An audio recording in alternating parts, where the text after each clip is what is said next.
Komið í sæl og blessuð, ég heiti Žar Kurošić, ég meistaranemi í lífeindafræði. Í dag ætla ég að kynna fyrir ykkur framhaldsnám í lífeindafræði.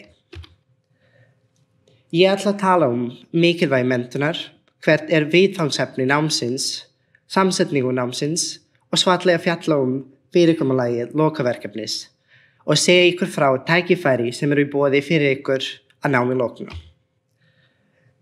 Framhaldsnám í lífeindafræði veitir nemendum fjölbreytta, fræðilega, hagnýta og atferðafræðilega þekkingu til að geta tekist á við fjölbreytileg rannsóknarstörf á rannsóknarstofum í lífvísindum. Meðal annars að loknu MS-námi nemendur í lífeindafræði hafa kost á rannsóknartengdu doktorsnámi á þessu sviði.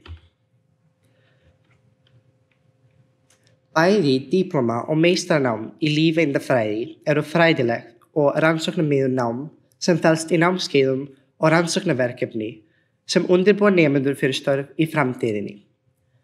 Diplómanám miðar að því að búa nemendur undir störf sem lífeindafræðingar og meistaranám miðar að því að búa nemendur undir ábyrgðarmeiri störf sem lífeindafræðingar og að auki rannsóknir í greininni. Diplómanám 60 eininga viðbótarnám eftir BS-próf og skilyrði fyrir starfsréttindum sem lífeindafræðingur. MS-nám 120 ECTS eininga, 2 ára fræðileg og rannsóknartengt framhaldsnám. Fyrsta árið í MS-námi og diplómanám eru svipuð, sérstaklega fyrsta misseri þar sem nemendur taka námskeið eins og hagnýtt lífupplýsingafræði, líftölfræði og svo almenn atferðafræði fyrir meistara og doktorsnema. Annað misseri það eru boði mörg námskeið sem valfrjáls námskeið eins og líffræði krabbameina eða stofnfrumur og frumusérhæfing. Hægt að skoða skipulagið ítarlegra í kennsluskráni á Uglunni.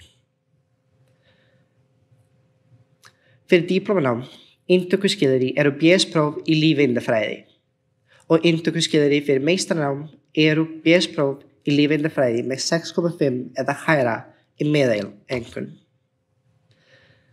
Nemendur velja sér viðfangsefni til að rannsaka í lokaverkefnum í samráði við leiðbeinendur.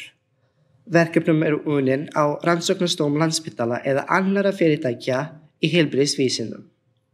Fyrir diplómanám nemendur gera 30 ECTS eininga lokaverkefni. Lokaverkefni í meistaranámi eru 90 ECTS eininga.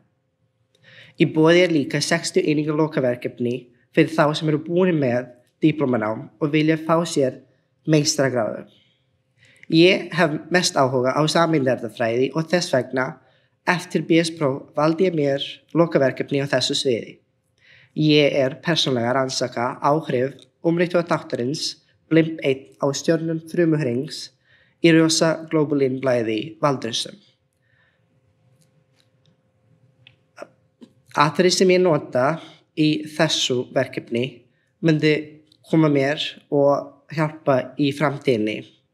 Þessar atriðir eru frumuflæðissjá, konfókal, smásjá, mótefnalítur og slíkar aðferðir. Reynsla á þessum aðferðum mun nýtast mér vel í rannsóknum og í doktorsnámi.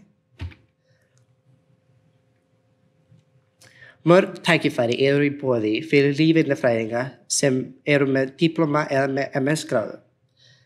Lífeindafræðingar fást meðal annars við þjónusturannsóknir, vísindarannsóknir og tækniþróun. Fjölmargir eru möguleikarnir og lífeindafræðingar eru ráðnir í meðal annars heilbrigðisstofnunum, matvælafyrirtækjum, lyfjafyrirtækjum, snyrtivörufyrirtækjum, líftæknifyrirtækjum, stóriðnaði og í sjálfstæðum rannsóknarstofum. Ef frekari spurningar vakna, hægt að senda post á gol@hi.is. Takk fyrir.